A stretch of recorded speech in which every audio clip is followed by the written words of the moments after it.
Hello friends, welcome to my channel KL स्टडी। Friends, target CTET 2022 के लिए जो हमने मैथ पेडागोजी की क्लासेस शुरू की थी उसकी ये क्लास नंबर आज 4 होगी। ठीक है, इससे पहले हमने 3 क्लासेस कर ली हैं जिसमें हमने आपको मैथ पेडागोजी का बिल्कुल बेसिक से सारा कंटेंट क्लियर करा दिया था। ठीक है, जिसने भी वो तीनों क्लासेस नहीं देखी हैं और यदि आप देखना चाहते हैं या फिर मैथ की बेसिक से तैयारी करना चाहते हैं पेडागोजी की, तो आप उन क्लासेस को ज़रूर देखें।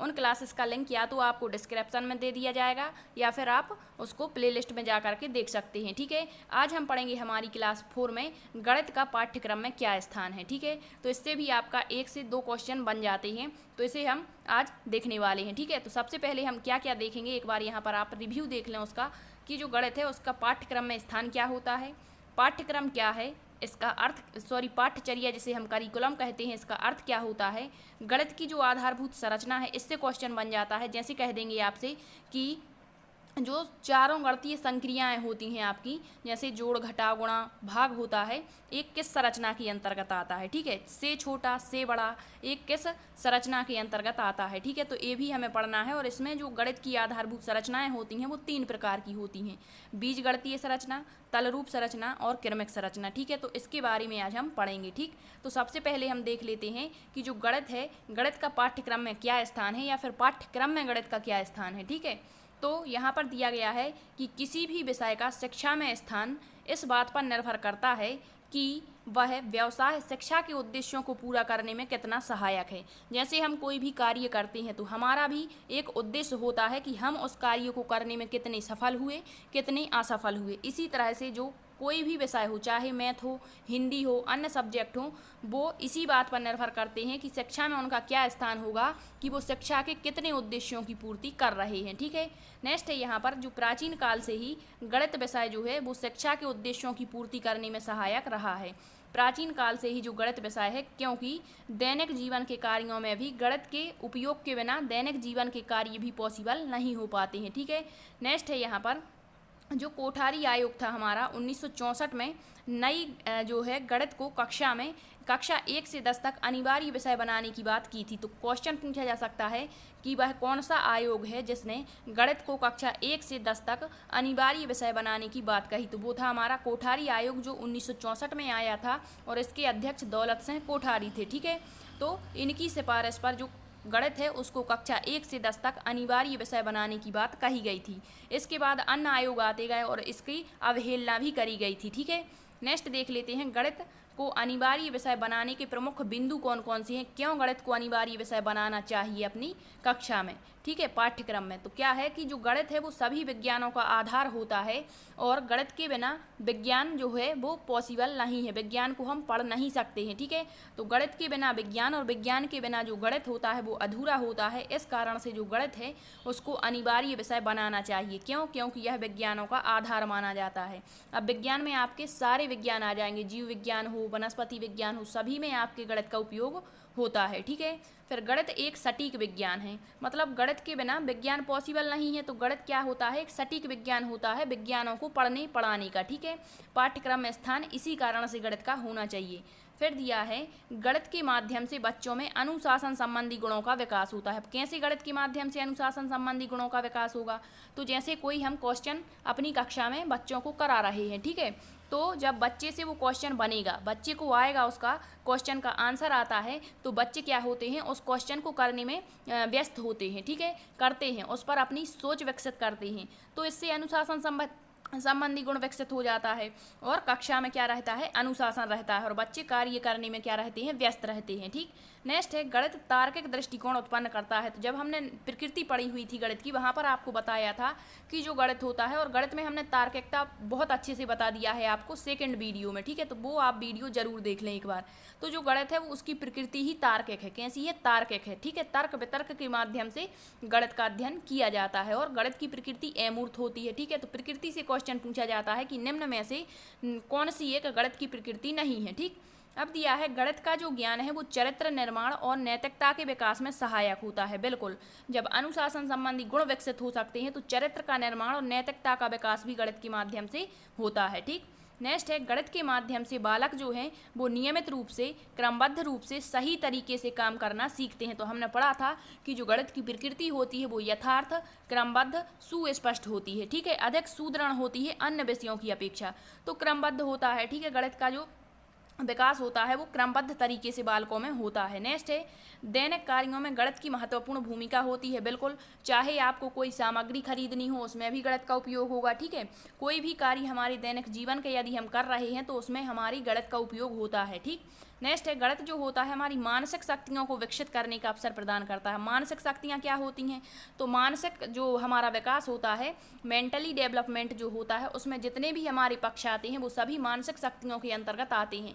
अब चाहे यहाँ पर आपकी बुद्धि हो, तर्क वितर्क हो, ठीक है, समस्या समाधान हो, संवेदना हो, प्रत्यक्षीकरण हो, ये सारी चीज़ें हमारी मानसिक शक्तियों के अंतर्गत आ जाती हैं और इनको विकसित करने का, इनको डेवलप करने का अवसर हमें कौन देता है? हमारा गणित देता है, ठीक है। तो यह इसी कारण से, इसके अलावा अन्य कारण भी हो सकते हैं गणित को विद्यालयी पाठ्यक्रम में शामिल करने के, ठीक है। तो जितने पॉइंट यहाँ पर हमें इंपॉर्टेंट लगे वही हमने यहाँ पर इंक्लूड किए हैं, ठीक है।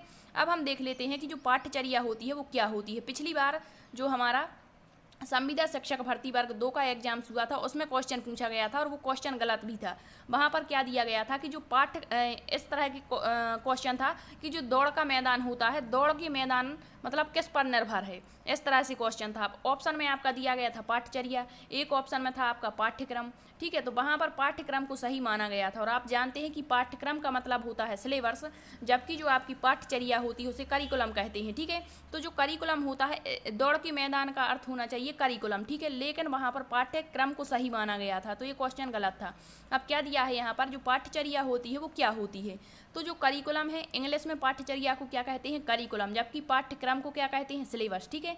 तो जो पाठ्यचर्या होती है वो विस्तृत रूप होता है, इसके अंतर्गत ही आपका पाठ्यक्रम आता है, ठीक है। छोटी छोटी इकाइयाँ सारी मिलकर के पाठ्यक्रम बनाती हैं और पाठ्यक्रम से मिलकर के हमारी पाठ्यचर्या बनती है। तो दिया है कि जो करिकुलम शब्द है यह लैटिन भाषा के करियर से बना हुआ है। किससे? करियर से बना हुआ है और इसका अर्थ होता है दौड़ का मैदान, अर्थात रेस फोर्स, ठीक है, रेस कोर्स इसका अर्थ होता है, तो ये याद रखना। नेक्स्ट है शिक्षा के अंतर्गत इसका अर्थ क्या है पाठ्यचर्या का?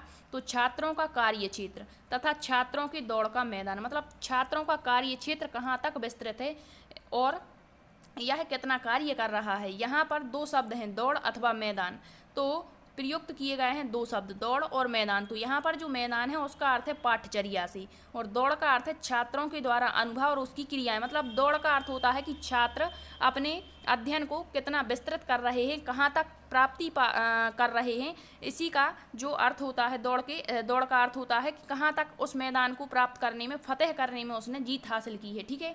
नेक्स्ट देख लेते हैं, यहाँ पर दिया है कि जो पाठ्यचर्या का क्षेत्र है वो बहुत ही व्यापक होता है। पाठ्यचर्या के अंतर्गत ही आपका पाठ्यक्रम आ जाता है, ठीक है। तो पाठ्यक्रम सीमित होगा, जबकि हमारी जो पाठ्यचर्या होगी वो क्या होगी? बहुत ही विस्तृत या व्यापक होगी। नेक्स्ट है पाठ्यचर्या जो होती है वो बालक के सामाजिक जीवन से संबंधित होती है, जबकि पाठ्यक्रम पढ़ने का आधार होता है। तो पाठ्यचर्या में सारी चीज़ें आपकी आ जाती हैं, जबकि पाठ्यक्रम में केवल पढ़ने का ही आधार होता है। नेक्स्ट है यहाँ पर पाठ्यचर्या में बालक का समग्र विकास, संपूर्ण विकास होता है, जबकि पाठ्यक्रम में केवल बौद्धिक पक्ष, मतलब आपके जो मानसिक पक्ष हैं उसी का विकास कहाँ पर होगा? पाठ्यक्रम में। जबकि पाठ्यचर्या को हम सतत और व्यापक रूप से मान सकते हैं क्योंकि यह समग्रता पर जोर देता है, ठीक है।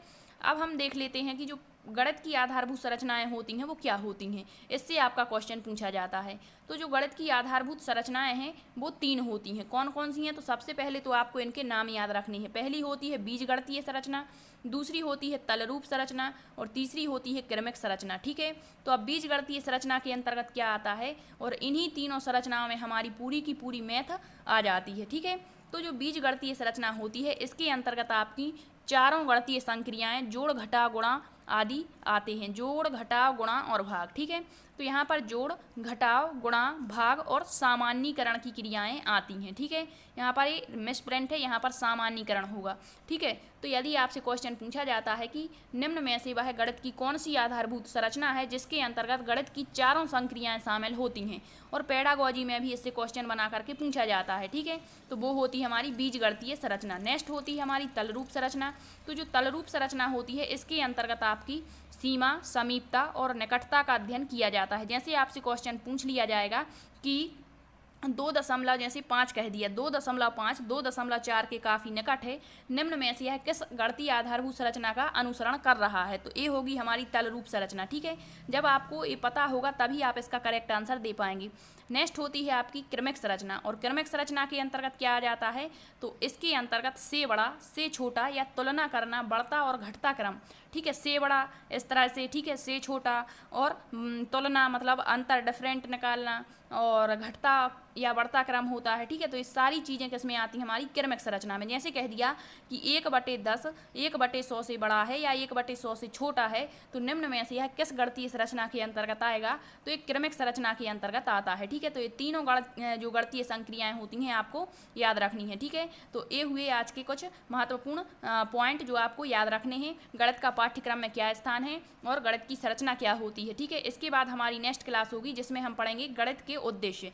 गणित के उद्देश्य भी पूछे जाते हैं। जैसे कह दिया कि NCEF के अनुसार जो आपका 2005 है, इसके अनुसार गणित का उद्देश्य क्या होता है। ठीक है, तो बच्चों की सोच का गणितीयकरण करना होता है, मैथमेटाइजेशन। ठीक है, फिर इसके बाद पूछ लेते हैं प्राथमिक या फिर संकीर्ण स्तर पर गणित के क्या उद्देश्य होते हैं, और उद्देश्य से आपका एक क्वेश्चन जरूर पूछा जाता है हर एग्जाम्स में। ठीक है, टेट वाले। तो आई होप आपको ये सेशन पसंद आया होगा। Thank you.